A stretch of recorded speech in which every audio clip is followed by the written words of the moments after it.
Hola, mi nombre es Rebeca Capela, estudiante de la carrera de Psicología en la Universidad Yacumbú, y junto con mis compañeras Glenda Galvis, Alexandra Sánchez, Irevis Zapata y Camila Carreño vamos a exponer sobre el conocimiento, el sujeto y el objeto.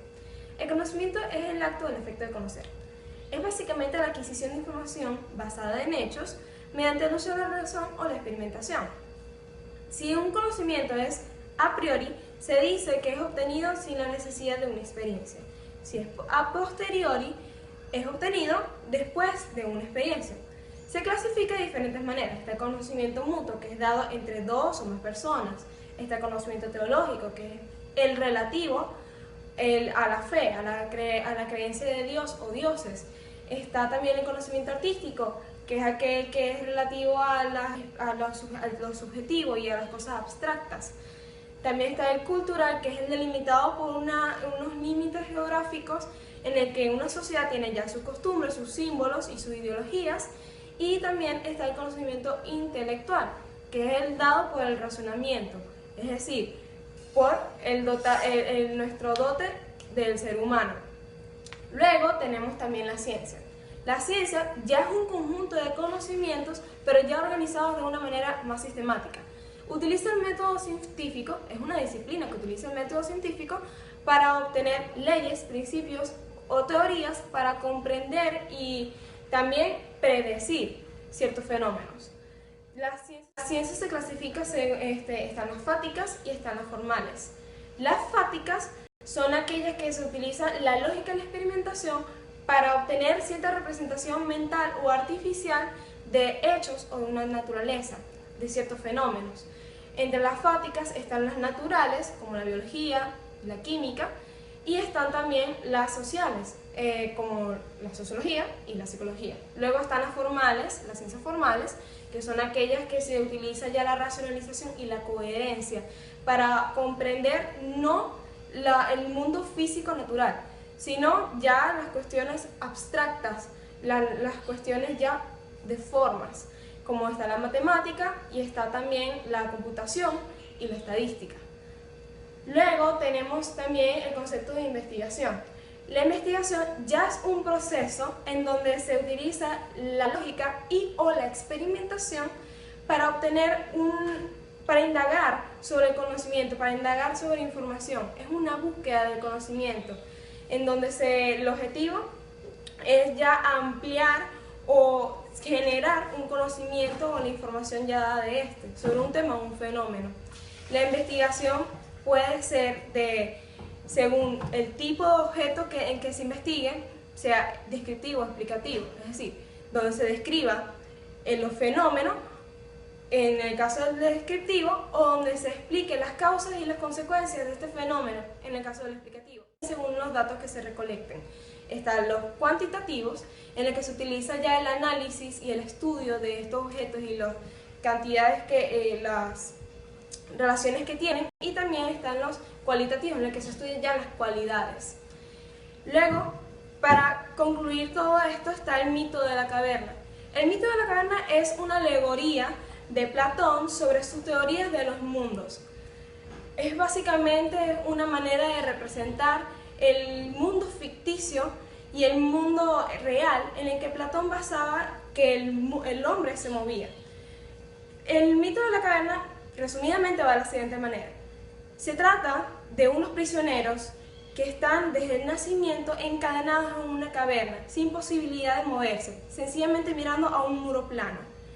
Estos prisioneros, a sus espaldas, tienen una hoguera. Esta hoguera proyecta sombras de unos hombres que van cargando diferentes tipos de cosas. Esas sombras son lo único diferente que han visto los prisioneros en su vida. Finalmente, un prisionero logra salir de la cueva y se deslumbra y abruma por la luz y los objetos que le rodean. Básicamente, es una analogía este mito. Y se puede presentar de la siguiente forma, analógicamente. Los prisioneros son los seres humanos en su estado ignorante. La cueva es la zona de confort donde ellos están. Las sombras que proyecta la hoguera son las apariencias, lo que percibe del mundo sensible. La luz, todos los que el prisionero ve al estar en la libertad es la iluminación, el conocer. Y el mismísimo prisionero en libertad es el filósofo, el hombre que ha llegado al conocimiento. Muchas gracias. Buenos días, mi nombre es Camila Carreño y yo les voy a hablar sobre los planos del conocimiento. Los planos del conocimiento nos ayudan en la percepción, en el regir de la relación que existe entre el sujeto y el objeto conocido, estableciendo explicaciones generales o particulares sobre esos objetos que conforman su realidad. Todo ser que tiene la capacidad de raciocinio y el objeto conocido estableciendo explicaciones generales particulares. Planos del conocimiento ontológico. Es el estudio de lo que es en tanto que es. Por ello es llamada la teoría del ser, es decir, el estudio de todo lo que es, qué es, cómo es y cómo es posible. La ontología se ocupa de establecer las categorías fundamentales o modos generales de ser de las cosas. Planos del conocimiento epistemológico. Un objeto de estudio puede enfocarse bajo diferentes paradigmas que permiten conducir a diversas observaciones que dependen del marco conceptual y metodológico a través del cual pueden observarse. Al conjugar la teoría y la aplicación de la ciencia, es un requerimiento el uso de la epistemología para poder interpretar y conocer una realidad. Esta está vinculada al conocimiento científico, es decir, a las investigaciones científicas y a todos los principios, leyes e hipótesis relacionadas. Planos del conocimiento metodológico. En este plano se analizan métodos y técnicas empleadas en el desarrollo de estas actividades, abogando por la necesidad de integración de métodos cuantitativos y cualitativos. Planos del conocimiento axiológico. Este implica la noción de elección del ser humano por los valores morales, éticos, estéticos y espirituales. La axiología no solo trata de valores positivos, sino también de los llamados contravalores, analizando los principios que permiten considerar que algo es o no es valioso, y considerando los fundamentos de tal juicio. Planos del conocimiento nociológico. Es parte de la filosofía que estudia el conocimiento humano en general, en cuanto a su origen, su alcance y su naturaleza. La nociología no estudia conocimientos particulares, sino generales, aunque puede ocasionalmente hacer algún énfasis en algún límite o fundamento de otros conocimientos particulares. El objetivo de la nociología es reflexionar sobre el origen, la naturaleza o la esencia y los límites del conocimiento del acto cognitivo. Recordemos que los planos de conocimiento son herramientas que nos permiten realizar una investigación más efectiva y más precisa. Muchas gracias. Buenas tardes, mi nombre es Irevis Zapata. Me corresponde compartir con ustedes el tema sobre el conocimiento científico, sus características y la diferencia con el conocimiento empírico. Ahora bien, ¿qué es el conocimiento científico? Es el conjunto de saberes ordenados, sistematizados y comprobables, obtenidos a través de métodos y sistemas. Esto se da mediante el estudio de la observación y de la experimentación, además del análisis de los hechos y de los fenómenos. Es importante conocer que el conocimiento científico te aporta datos y conclusiones que son objetivas, que son universales, que son verificables, para poder comprender la realidad y los fenómenos que se están dando en el momento.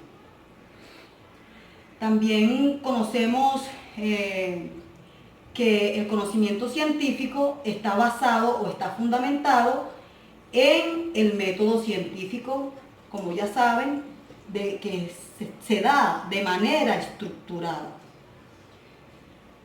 El conocimiento científico es esencial la coherencia y es esencial la precisión. ¿Por qué? Porque mediante la coherencia y la precisión se van a obtener dos elementos fundamentales. Primero, se va a explicar la realidad circundante mediante procedimientos razonables y además de eso se va a dar a conocer la posibilidad de eventos a futuro. Es importante dar a conocer que el conocimiento científico solo se va a dar si hay dos elementos: el método científico y un pensamiento crítico. No está atado a intereses particulares. Vamos a continuar con las características del conocimiento científico. Voy a nombrar algunas. Entre ellas vemos que es sistemática porque sirve de base a la siguiente investigación y así sucesivamente hasta que se generen nuevos conocimientos. Es verificable porque el método científico utilizado genera certeza, genera exactitud, genera confianza, vamos a decirlo así, en la investigación que se está dando. Es crítico porque nos da esa diferencia de lo que es verdadero, de lo que es falso, de lo que es cierto, de lo que es discutible. Es universal porque independientemente del lugar, de la época que se dé, va a ser aplicable.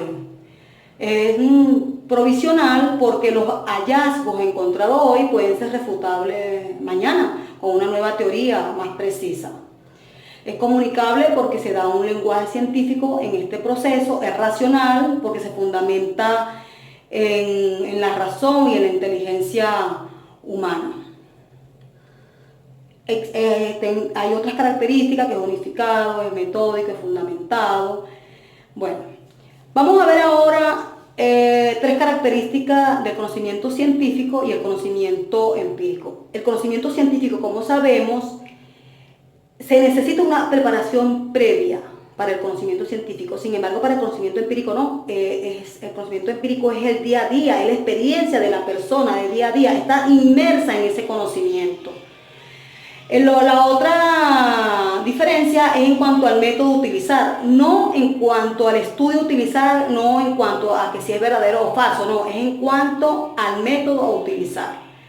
Pero la última diferencia es en cuanto a la característica de que es sistémico y de que es metódico, es sistemático y es metódico. El conocimiento científico es sistemático y es metódico. Pero el empírico no, el empírico es asistemático y es ametódico, porque condiciona a la persona en su diario vivir. Hola, me llamo Alexandra Sánchez y le explicaré sobre el conocimiento empírico, su importancia y algunos ejemplos tanto de conocimiento científico y empírico, para que puedan diferenciarlo, ya que mi compañera Irevi habló sobre las diferencias, pero yo lo explicaré con ejemplos de ambos conocimientos. Antes de explicarle de qué se trata el conocimiento empírico, le hablaré sobre el empirismo. Empírico. Se entiende por empírico algo que ha surgido de la experiencia directa con las cosas. El empirismo es aquella filosofía que afirma que todo conocimiento humano es producto necesariamente de las experiencias, ha sido aprendido de ella y gracias a ella. Ahora bien, el conocimiento empírico es aquel que se adquiere con la experiencia. Este conocimiento plantea que todas las características que construyan el pensamiento están dadas por los elementos que con el paso del tiempo y de las situaciones vividas van aportando. Sin embargo, otros conocimientos han surgido a través de las observaciones o la percepción y de la prueba y el error. A esto se le llama conocimiento empírico. El conocimiento empírico es importante porque fue el punto de partida para el surgimiento de las bases teóricas, formales y generalizables. Esta clase de conocimiento se caracteriza por responder directamente a alguna demanda social o una necesidad práctica. Los éxitos de las investigaciones empíricas se valoran desde el punto de vista práctico.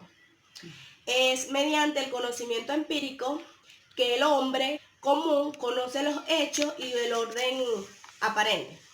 Es importante hacer mención que el conocimiento empírico se hace un análisis muy detallado de los distintos ángulos del fenómeno, estudiando pero el investigador no actúa sobre el propio fenómeno. Para finalizar, daré algunos ejemplos tanto del conocimiento científico como empírico.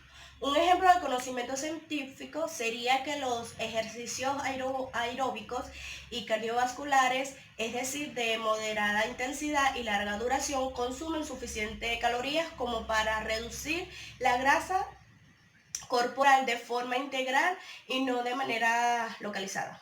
Mientras que el conocimiento empírico, el ejemplo sería que los ejercicios abdominales queman la grasa excesiva que acumulan en la cintura. Otro ejemplo del conocimiento científico sería que el sildenafil es un medicamento para tratar la impotencia, mientras que el conocimiento empírico, los mariscos sirven para curar la impotencia. Gracias.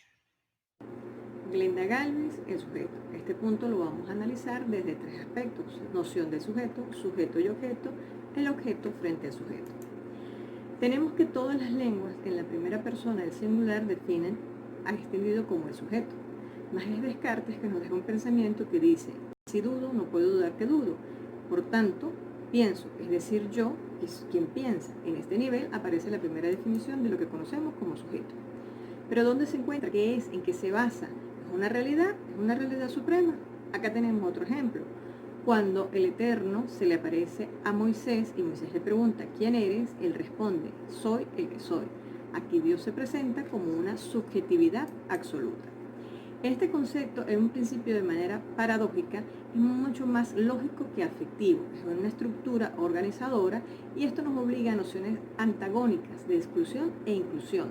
El yo, el elo y el sé se manejan en este aspecto. Para esto es necesario un pensamiento complejo, capaz de unir conceptos que se rechazan entre sí y que son desglosados y catalogados en compartimientos cerrados. Como segundo aspecto tenemos el sujeto y el objeto. El proceso de conocimiento debe concebirse como una relación de complejidad entre ambos elementos, entendiéndose por sujeto a personas, grupos de personas capaces de producir el conocimiento. Pero el conocimiento es producido por alguien, en la conciencia de alguien, y el objeto es el conocimiento de algo, de un ente real o abstracto, y es aquello que se conoce como el objeto de conocimiento. En este proceso es preciso que el sujeto se sitúe frente al objeto como algo externo a él, colocándose fuera de sí para poder examinarlo. Aun cuando nosotros estamos analizando nuestras propias sensaciones, es recomendable desdoblarnos y vernos y objetivizarnos para poder analizar el objeto en estudio, es decir, nosotros, y analizar su entorno y poder estudiar su realidad de forma más objetiva. Sujeto y objeto quedan como dos términos que sucesivamente se oponen y contraponen en un movimiento que se inicia por voluntad del investigador y que se va a repetir tantas veces considere necesaria en la medida que quiera perfeccionar o profundizar el objeto estudiado. Para que el conocimiento sea objetivo, el investigador o el sujeto debe despojarse de todos los valores o conocimientos previos sobre sí mismo para poder analizarlo de una forma más objetiva, pero siendo que el sujeto siempre es un ser humano, esto es prácticamente imposible. Aunque se pueden utilizar instrumentos tecnológicos para la recopilación de datos, el análisis y la organización de la información, estos instrumentos carecen de la capacidad de poder aplicar la epistemología para el análisis de estos datos y escoger la solución mejor para el planteamiento del problema, incluso analizar consecuencias que se pueden presentar ante la aplicación de este tipo de soluciones. El objeto frente al sujeto. Ante las interrogantes de cómo el hombre lo justifica, esto nos ubica en la teoría de la comprobación de la falsación de que nos da Popper. Esto significa que tenemos que utilizar métodos pertinentes para la producción del conocimiento, estableciendo coherencia lógica, ámbito histórico, pertinencia y aplicación de la ciencia o las actividades empíricas ante la motivación y el interés del estudio de un objeto específico. En el mundo del objeto, el hombre siempre se presenta como un conjunto de fenómenos que en el inicio, ante la falta de conocimientos, utilizaba la magia para la explicación de los fenómenos naturales. Se trasladó a la religión para sustituir a la mitología. E incluso utilizó un pensamiento para establecer lo que hoy conocemos como ciencia, que es la forma de explicar de forma más precisa los fenómenos, desarrollando por el sujeto un contacto permanente con el mundo objetivo. Desde otra perspectiva vemos que el pensamiento, que solo es capaz de producirlo el sujeto, es el reflejo de la realidad, es decir, la presentación material de un objeto, una imagen ideal que existe en la vida real, pero está en el cerebro, es decir, el sujeto. Elabora un conocimiento y establece modelos, reproduce las propiedades de un modelo ideal y por ello, entre el contenido del pensamiento y el objeto que refleja, hay una diferencia, que es el principio conocido como la diferencia de lo material y lo ideal. En términos diferentes, el sujeto con conciencia condiciona al objeto como dos entes formando parte de un todo, influyéndose mutuamente y que no pueden establecerse jerarquía entre ambos, ya que no puede plantearse importancia de uno sobre el otro, ya que ambos son importantes para la producción de conocimiento. Sin la investigación como actividad humana de carácter social, sería imposible que los individuos descubran nuevos conocimientos. El conocimiento científico se origina con la búsqueda de causas que expliquen fenómenos y se perfecciona en la medida que aumenta el conocimiento. Este conocimiento es la forma más cercana a la realidad y sigue métodos lógicamente estructurados. De allí el método científico supone principalmente la observación, la formulación de hipótesis, el acopio y análisis de información y la deducción de resultados obtenidos con mayor objetividad.